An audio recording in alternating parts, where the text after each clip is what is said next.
الحمد لله رب العالمين، والصلاة والسلام على سيد الأنبياء والمرسلين وعلى آله وأصحابه أجمعين. أما بعد فأعوذ بالله من الشيطان الرجيم. بسم الله الرحمن الرحيم. إن الدين عند الله الإسلام.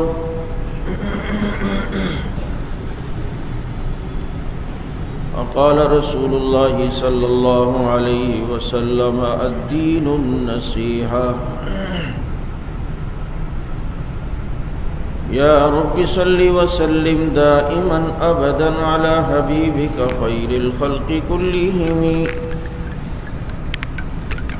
هو الحبيب الذي ترجى شفاعته لكل هول من الأهوال مقتحم. درود پاک.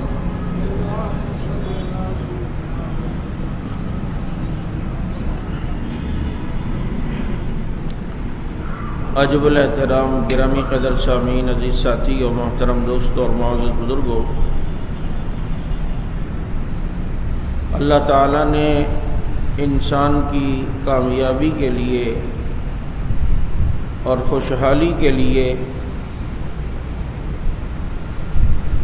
ایک کامل مکمل دین عطا فرمایا جسے اسلام کہتے ہیں. اور آپ صلی اللہ علیہ وسلم کی خصوصیات میں سے ایک خصوصیت یہ ہے کہ بڑی بڑی شخصیات آئیں انبیاء علیہم الصلاۃ کی صورت میں،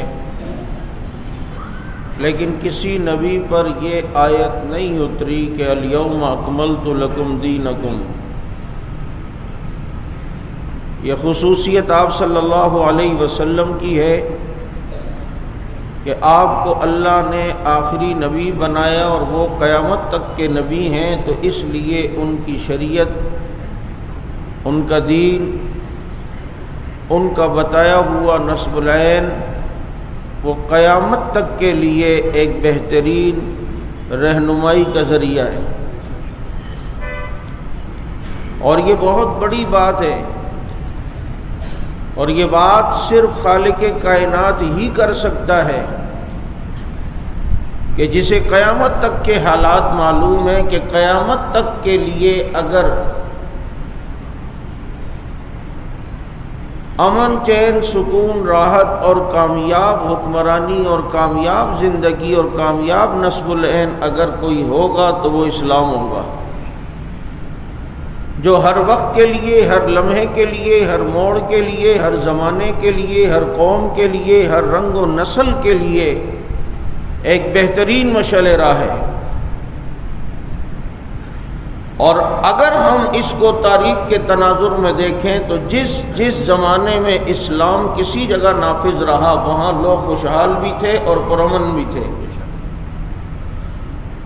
اور جہاں اسلام نافذ نہیں ہوا اور اسلام کے علاوہ دوسری تعلیمات کو لیا گیا تو دنیا نے دیکھا کہ وہاں پر کبھی بھی خوشحالی نہیں آئی، امن نہیں آیا. تو یہ معجزہ کہہ لیں یا خصوصیت کہہ لیں آپ صلی اللہ علیہ وسلم کی کہ آپ کو جو دین شریعت دی اللہ تعالیٰ نے وہ قیامت تک کے لیے، اور اس پر حضرات خلفائے راشدین نے عمل کر کے دکھایا، علاقوں کو فتح کر کے وہاں پر اسلام کو نافذ کر کے دکھایا، اور پھر دنیا نے اسلام کی بہاریں دیکھی. غیر مسلم اقوام جو اپنے بادشاہوں کے ماتحت تھی، لیکن جن علاقوں میں مسلمان آتے گئے، صحابہ کرام جاتے گئے اور ان کا حسن تدبیر، حسن اخلاق دیکھ کر اور بہترین نظام اور عدل و انصاف دیکھ کر وہ شکر ادا کرتے تھے.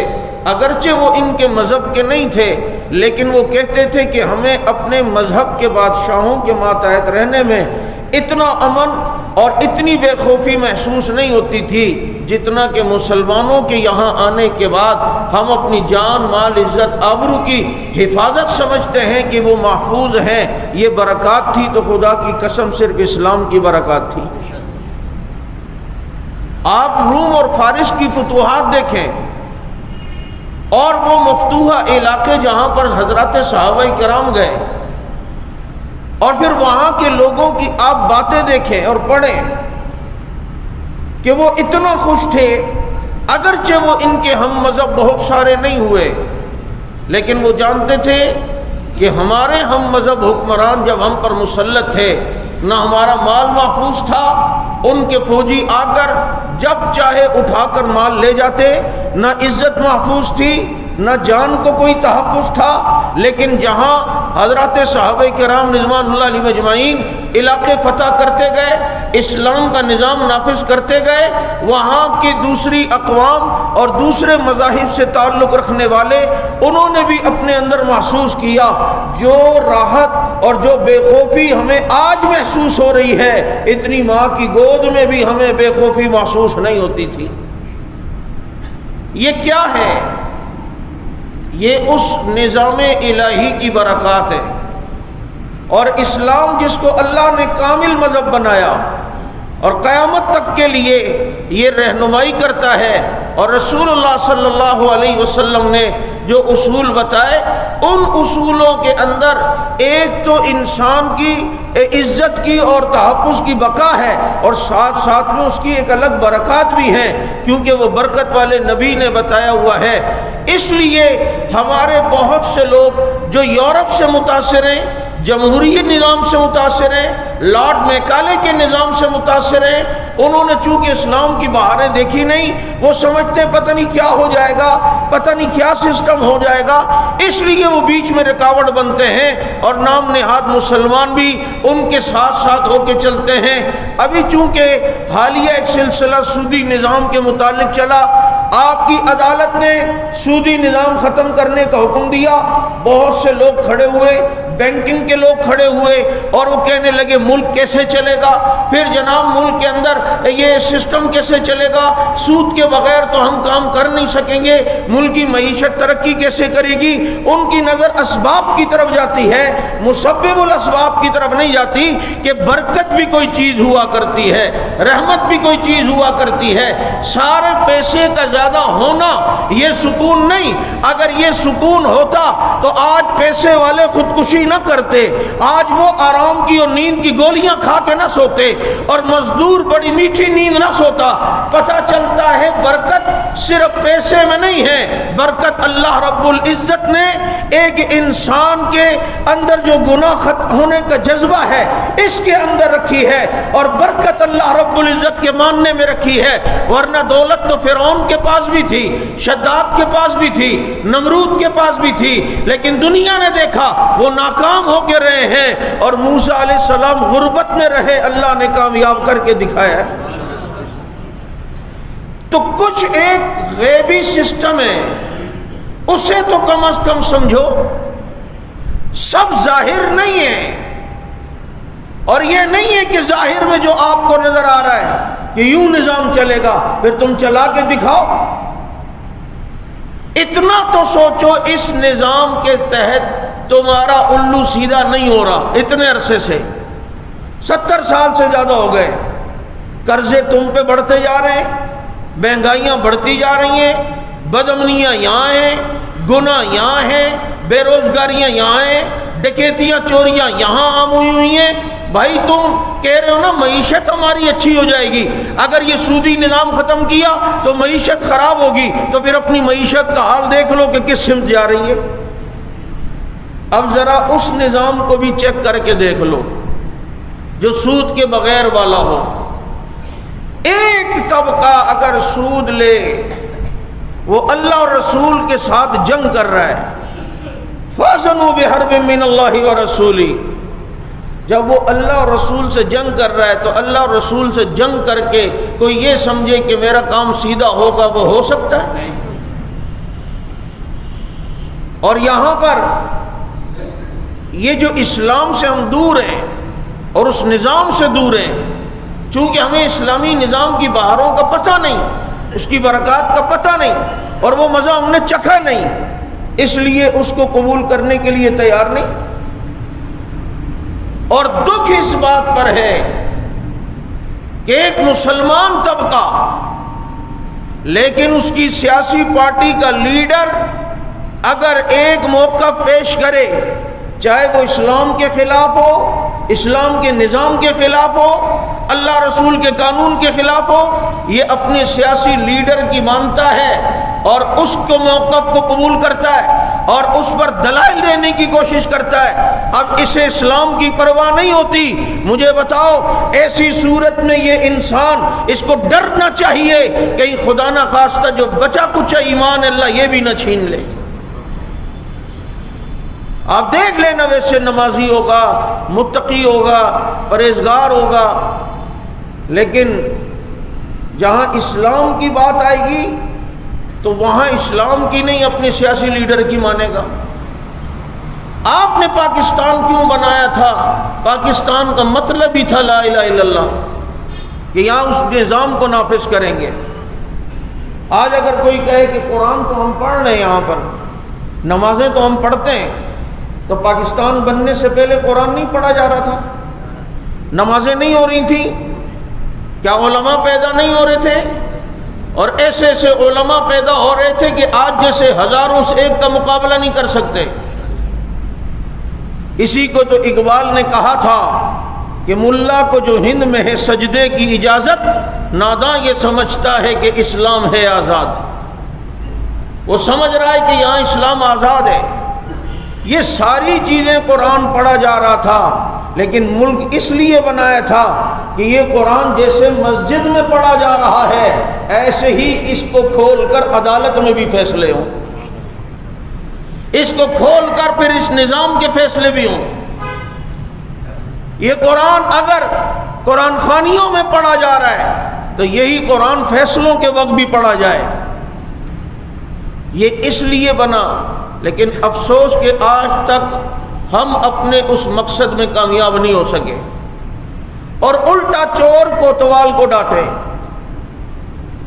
یعنی جو لیبرل طبقہ آیا ہے وہ اب ان مذہبی لوگوں کو تنقید کا نشانہ، ان مولویوں نے کیا کیا ہے، یہ کر سکتے ہیں، یوں کیا ہو سکتا ہے، یہ ملک ان کا تھوڑی ہے، یہ تو ایسے ہمارے لوگوں کا ہے۔ اور بھائی تم کہاں سے آئے ہو؟ خیر تو ہے، کہاں سے تشریف لائے ہو؟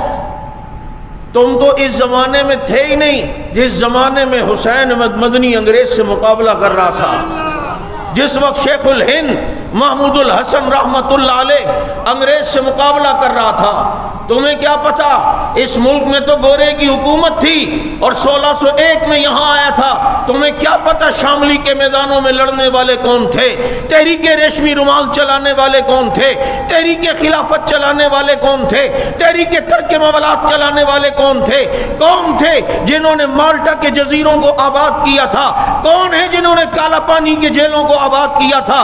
تمہیں کیا پتا سید احمد شہید کا جہاد کیا ہے، شاہ اسماعیل شہید کی جدوجہد کیا ہے، تمہیں کیا پتا سید ضامن شہید کا کٹا ہوا سر کیا ہے، تمہیں کیا پتا حضرت گنگوئی اور نانوتوی کی محنت کا نام کیا ہے، تمہیں کیا پتا مولانا رشید احمد گنگوئی رحمت اللہ علیہ کے اس فتوے کو جس کو انگریز کے مقابلے کے لیے آیا تھا اس کی کیا اہمیت ہوئی تھی، شاہ عبدالعزیز رحمت اللہ علیہ کے فتوے نے کیسے پورے ہندوستان میں ایک ہوا کا رخ بدل کے رکھ دیا تھا۔ تم کہاں تھے، تم کہاں ہو، کہاں سو رہے ہو، تمہیں پتہ ہی نہیں۔ تمہارے لیبرل طبقہ اس زمانے میں موجود ہی نہیں تھا، یہی داڑھی والا طبقہ تھا، یہی پگڑی والا طبقہ تھا جس نے انگریز کو دن میں تارے دکھائے تھے۔ اور یقین نہیں آتا تو آج بھی جنہوں نے انگریز کو دن میں تارے دکھائے ہیں یہی وہ طبقہ ہے جسے تم ملا کا طبقہ کہتے ہو۔ کیونکہ یہ جرت والے کام وہی کر سکتا ہے جن کی بدر و احد والوں سے جڑی ہوئی ہو، جن کی بدر و احد والوں سے نسبت ہو، اور جو بدر و احد کی تاریخ پڑھ چکے ہوں، جو یرموک اور جنگ یمامہ اور فتح دمشق و حمص ان کی تاریخیں پڑھ چکے ہوں. اس لیے آج یہ طبقہ لبرل آ کر یعنی کہ مسلط ہونے کی کوشش کر رہا ہے کہ جناب ہم یہاں پر آئے ہیں اور یہ ملک ہمارے طریقے سے چلے گا، تمہارے باپ کے طریقے سے بھی نہیں چلے گا. اس ملک کی تقدیر میں انشاءاللہ اسلامی نظام موجود ہے، اور یہاں اسلامی نظام ہی اس ملک کے تمام مسائل کا حل ہے. ورنہ کسی اور صورت میں آپ کامیاب نہیں ہو سکتے. اس میں سر دست جو لوگ سود کے نظام کے حق میں باہر آ رہے ہیں اور حکومت پر پریشر دے رہے ہیں، انہیں ڈرنا چاہیے اللہ تعالیٰ سے کہ سود کا ایک درہم کھانے والا ایسا جیسے کوئی اپنی ماں سے بدکاری کر رہا ہو. اور آج آپ دیکھیں نا، آپ صلی اللہ علیہ وسلم نے معراج میں کچھ لوگوں کو دیکھا کہ خون کی نہر سے ڈوبتے ہوئے تیرتے ہوئے نکلتے ہیں، کنارے پہ آتے ہیں، انہیں دوبارہ پتھر مارا جاتا ہے، وہ پھر گرتے ہیں. وہ پھر کنارے پہ آتے ہیں، پھر انہیں پتھر مارا جاتا ہے، پھر وہ گرتے ہیں. جبریل علیہ السلام سے پوچھا یہ کون ہے، انہیں عذاب کیوں ہو رہا ہے؟ کہا یہ وہ لوگ ہیں جو دنیا میں سود لیا کرتے تھے. ظاہر بات ہے سودی غریب کے خون کو چوستا ہے نا، اللہ نے عذاب بھی خون کا دیا ہے اسے دے کر. اور پھر بعض دفعہ ہم جو غیر شعوری طور پر سودی نظام میں آ جاتے ہیں اور حرام کام میں پڑتے ہیں، اس طرف بھی توجہ کریں. حکومتیں تو اربوں روپے میں. آج کیا ہمارے یہ کیلنڈر جو ہوتے ہیں، یہ گاڑی میں جو کیا ایک تو ڈرائیور ہوتا ہے، کیلنڈر ہوتا ہے، یہ کنڈکٹر، یہ جب جاتا ہے اور جگہ جگہ پر وہ سکے رکھے ہوتے ہیں کھلے پیسے، وہ اسے 100 روپے دے کے 90 روپے اس سے لیتا ہے، تو یہ سود نہیں ہے؟ یہ بھی تو سود ہے. 100 روپے دے کے 90 روپے تو لے رہا ہے. اسی طرح اور بہت سے ایسے طریقے جو ہمارے اندر رائج ہمیں پتہ ہی نہیں. کیا آج حرام کے اندر ہم خود بھی بعض دفعہ مبتلا نہیں ہیں؟ ایک آدمی ڈبو کھیل رہا ہے یا کوئی فٹ بال والا ہاتھوں والا گیم کھیل رہا ہے اور اس میں جو ہارے گا وہ پیسے دے گا، کیا یہ حرام نظام نہیں ہے؟ کیا اگر اس سے جو پیسے اس کو بچ گئے یہ اس کے پیٹ میں حرام نہیں جائے گا؟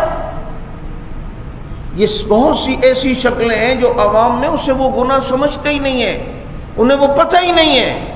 اور حرام کا ایک لقمہ جب پیٹ میں جاتا ہے پھر انسان میں بے حیائی آتی ہے، اور جب بے حیائی آتی ہے تو یہ انسان بزدل ہوتا ہے. سنو سورہ ال عمران میں اللہ رب العزت نے بدر کا ذکر کیا. بدر کے بعد بیچ میں اللہ تعالیٰ نے حلال کھانے کی ترغیب دی اور سود سے منع کیا، اور پھر اس آیت کے بعد فوراً احد کا ذکر کر دیا. ادھر بدر کا ذکر، ادھر احد کا ذکر، درمیان میں سود کی ممانعت، درمیان میں حرام کی ممانعت، درمیان میں حلال کی ترغیب. علماء مفسرین نے لکھا ہے دو جہادی واقعات کے درمیان بیچ میں حرام مال کی مذمت کو ذکر کرنے کا کیا مقصد ہے؟ قرآن کے اس آیات کا آپس میں ربط کیا ہے؟ تو کا ربط یہ ہے اللہ تعالیٰ بتانا چاہتا ہے جہاد کرو لیکن اپنے آپ کو حرام سے بچاؤ. جو اپنے کو حرام سے بچائے گا وہی جہاد کر سکتا ہے، اور جس کے پیٹ میں حرام گیا اس میں بے حیائی آئے گی، اور جب بے حیائی آئے گی ایسا آدمی بزدل ہوتا ہے، اور بزدل آدمی جہاد نہیں کرتا. جہاد ہمیشہ بہادر آدمی کیا کرتا ہے کہ گرتے ہیں شہسوار ہی میدان جنگ میں، وہ طفل کیا گرے جو گھٹنوں کے بل چلے. اس لیے دو جہادی واقعات کے درمیان بیچ میں سود کی مذمت بیان ہوئی، اور آج کفر یہی کوشش کر رہا ہے ان کے پیٹ میں حرام جائے، اور حرام دلا کر وہ قوم کو بے حیائی پر لے آیا. آج بڑے بڑے حکمران کیوں کفر کے مقابلے میں آنکھ ڈال کے بات نہیں کرتے؟ کیونکہ پیٹ میں حرام گیا ہے. جب حرام گیا ہے تو راتیں دیکھو بے حیائیوں میں گزر رہی ہیں. جب راتیں بے حیائیوں میں گزریں تو کل کفر کے مقابلے میں کیسے آنکھ میں آنکھ ڈال کے بات کرے گا؟ یہ تو جن کے پیٹ میں حلال گیا ہے، خدا کی قسم جب قطر مذاکرات میں وہ امریکہ کے سامنے بیٹھتے تھے تو امریکیوں کو بھی پتہ چلتا تھا کہ سامنے خالد بن ولید کے روحانی بیٹے بیٹھے ہوئے ہیں، حضرات صحابہ کرام کے روحانی بچے بیٹھے ہوئے ہیں۔ اور پھر دنیا نے دیکھا کہ انہوں نے کفر کو دن میں تارے دکھائے۔ یہ حلال کی برکات ہیں، اور یہ بہادری اسی صورت میں آئے گی جب پیٹ کے اندر حلال جائے۔ آج کوشش یہ ہوتی ہے کہ کوئی بھی ایسا قانون جو اسلام کے حق میں آئے تو کچھ لوگ بیچ میں اٹھتے ہیں جو اس کے خلاف پروپیگنڈے کرتے ہیں، اور جہاں پر اسلام کے خلاف کہیں بات ہو وہاں وہ خوش ہوتے ہیں۔ ابھی دیکھو نا وہ کھجڑوں کو مرد بنانے والا جو قانون بنا، اور جنس تبدیل کرنے والا، پہلے اپنے کو تبدیل کر لے پھر جنس تبدیل کر، کیا کہ جی لڑکیاں لڑکا بن جائے، لڑکا لڑکیاں بن جائے، اللہ کی تخلیق پر راضی نہیں۔ اور سنو، تم سمجھتے ہو یوں کرنے سے تمہیں فائدہ ہوگا، تم رب کی تخلیق کے اندر تبدیلی کرو گے تو کیا تمہارے اندر صحت کے اعتبار سے تبدیلی نہیں آئے گی؟ اللہ ایسی بیماریوں میں مبتلا نہیں کرے گا جس میں تم پھر اٹھ بھی نہ سکو گے۔ تم نے ماضی کے واقعات نہیں پڑھے، حال کے واقعات نہیں پڑھے، جنہوں نے رب کی تخلیق یا رب کے نظام سے کھیلنے کی کوشش کی، خدا کی قسم اللہ نے انہیں بیڈ کا پابند بنا دیا اور بستر مرگ پہ پڑے رہے، اٹھنے کا نام نہیں لے سکتے تھے۔ ایک مائیکل جیکسن ہی کو دیکھ لو، جس نے یہ سوچا تھا میں 100 سال سے زیادہ رہوں گا، اور اس نے کتنا اپنا اہتمام کیا ہوا تھا صفائی کے اعتبار سے، اسپرے کے اعتبار سے، لیکن رب سے اگر کوئی مقابلہ کرے اور سوچے کہ میں یوں کامیاب ہو جاؤں گا، خدا کی قسم اللہ غالب علی امری، اللہ اپنے فیصلے پہ غالب رہے گا، اللہ کے فیصلے پہ کوئی غالب نہیں آ سکتا ہے۔ آج یہ جنس تبدیلیوں کی باتیں، اور اس قانون کے لیے تیار ہیں، اور پتہ نہیں کیسے کیسے مل جاتے ہیں اسمبلیوں سے۔ میں تو حیران ہوتا ہے، ایسے الوؤں کو ہم منتخب کرتے ہیں، اور ہر شاخ پہ الو بیٹھا، انجام گلستاں کیا ہوگا؟ وزیروں کے حال دیکھو، مشیروں کے حال دیکھو، اسلام کے بارے میں الف نہیں پتہ اور باتیں کر رہے ہوتے ہیں ایسے کہ جیسے اسلام کو سارا یہی جان رہے ہیں۔ قرآن نہیں پڑھ سکتے، قرآن کریم کی ایک آیت نہیں صحیح طرح سنا سکتے، اور تنقید ہو رہی ہوتی ہے علماء پر۔ یاد رکھو، تھوڑے دن کے مزے ہوتے ہیں، لیکن رب کے نظام کے خلاف آؤ گے اللہ ذلیل و رسوا کرے گا، جیسے آج ایران میں اللہ خمینی انقلاب کو ذلیل کر رہا ہے۔ اس نے اسلام کے نام پر لوگوں کو دھوکہ دینے کی کوشش کی اور کہا جی یہ اسلامی نظام ہم نے نافذ کیا ہے، اور اس اسلامی نظام کا نام لے کر فرقہ وارانہ لٹریچر شائع کیا، قرآن کریم کو تحریف شدہ تسلیم کر کے اس کے خلاف پروپیگنڈا کیا گیا، حضرات صحابہ کرام جیسی مقدس نفوس کے خلاف، ان کے خلاف کتابیں لکھی گئیں۔ آج دیکھ لو، جو صحابہ کرام کی عزت سے کھیلنا چاہ رہے تھے، آج وہاں کی عوام ان کی پگڑیوں سے کھیل رہی ہے۔ تم نے ویڈیوز دیکھی ہوں گی، ان کے علامے جا رہے ہوتے ہیں، کتنے لوگ پیچھے آتے ہیں، ان کی پگڑیوں کو اچھال کے پھینک دیتے ہیں، اور جناب ان کا مذاق اڑا رہے ہیں۔ تم کیا سمجھ رہے تھے ہمیشہ تمہاری رہے گی؟ رات لمبی ہو جائے دن ضرور آیا کرتا ہے۔ تم نے صحابہ کرام کی عزتوں سے کھیلنا چاہا، لیکن اللہ نے تمہاری عزتوں کو ذلیل و رسوا کر دیا ہے، اور اللہ تعالیٰ اس میں مزید اضافہ فرمائے۔ اور اب انشاءاللہ العزیز ایران اپنے منطقی انجام کو پہنچے گا، وہاں کے لوگ ہی ان کے خلاف اٹھیں گے۔ اور دنیا نے دیکھا کہ اس نظام کے حامی جو یہاں تھے اور یہاں کوششیں کر رہے تھے وحدت کے نام پر، اب ان کی بھی محنتیں انشاءاللہ دم توڑتی نظر آ رہی ہیں۔ میں کہنا ان مسلمان طبقے سے چاہتا ہوں جو اس وحدت کے چورن کے بیچنے والوں کی دکانوں پہ جاتے ہیں اور اپنے نمبر بڑھا رہے ہوتے ہیں، اور یاد رکھو ان کی کوئی اپنے طبقے میں اہمیت نہیں، یہ یہاں اہمیت لینے آتے ہیں اور لفافے لینے آتے ہیں اور ایک نام چاہتے ہیں، لیکن ایسے بدنام ہوں گے، ایسے انشاءاللہ یہ سنی قوم، اس کے دلوں میں حق نواز نے صحابہ کی محبت ڈالی ہے اور ان کے اندر غیرت پیدا کی ہے۔ آج کے بعد اگر کوئی ایسا مولوی طبقہ جو ان کی وحدت کانفرنسوں میں شریک ہوگا، وہاں کی مقامی سنی آبادی انشاءاللہ العزیز ایسے امام کو نہ منبر پہ برداشت کرے گی، نہ محراب پہ برداشت کرے گی، ان سے نکاحوں کے بائیکاٹ کریں گے تاکہ انہیں پتہ چلے صحابہ کرام کے دشمنوں سے محبت کی پینگیں بڑھانے والوں کے لیے اللہ رب العزت نے زمین کو تنگ کر کے رکھ دیا ہے۔ ایسا ہی کرنا چاہیے یا نہیں؟ جو مولوی جا کر صحابہ کے دشمن سے گلے لگے اور ان کی تعریفیں شروع کرے، یہ اس کا مستحق ہے کہ وہ تمہارا امام بنے، وہ تمہارے اس منبر کی مسجد کے منبر پہ بیٹھے؟ اس طرح کے بائیکاٹ انشاءاللہ ہوں گے۔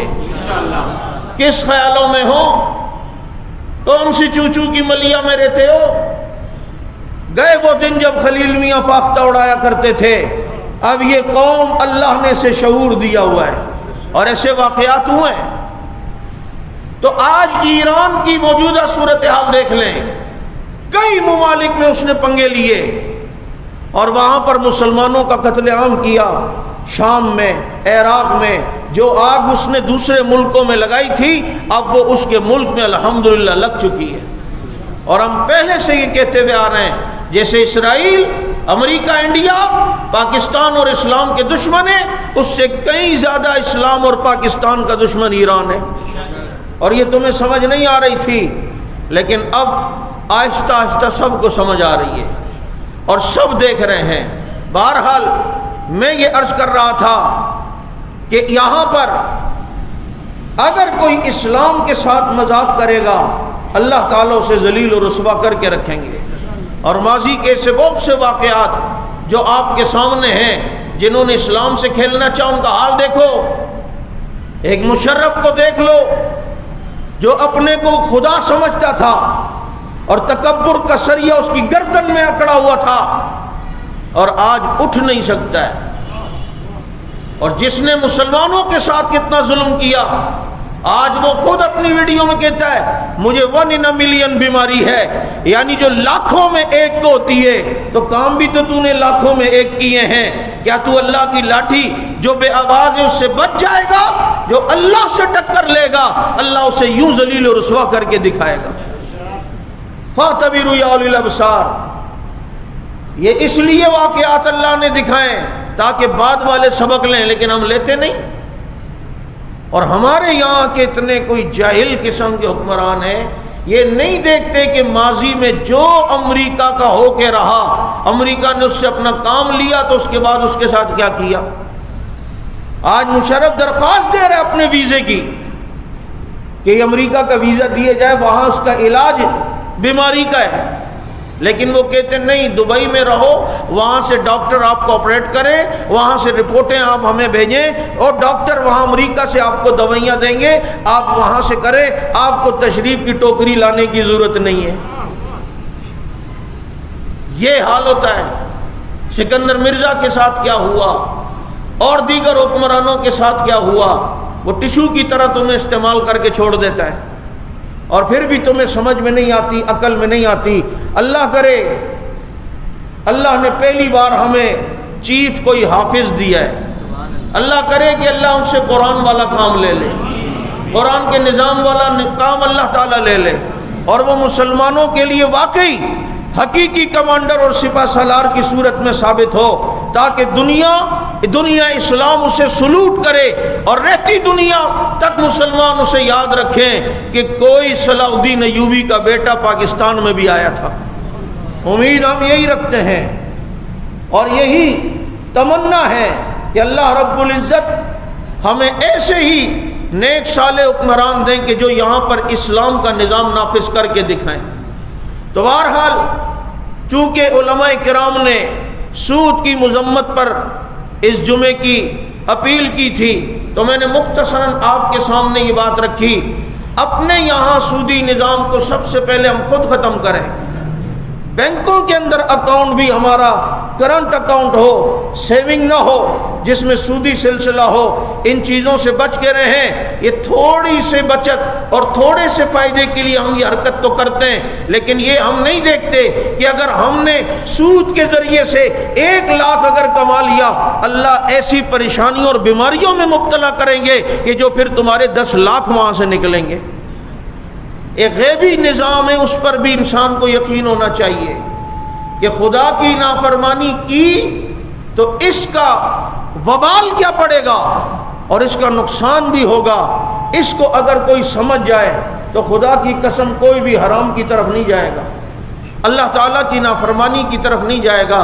اللہ تعالیٰ ہمیں حلال کی روزی نصیب فرمائے اور ہمارے یہاں اللہ تعالیٰ اسلام کے نظام کو نافذ فرمائے۔ وآخر دعوانا ان الحمد للہ رب العالمین۔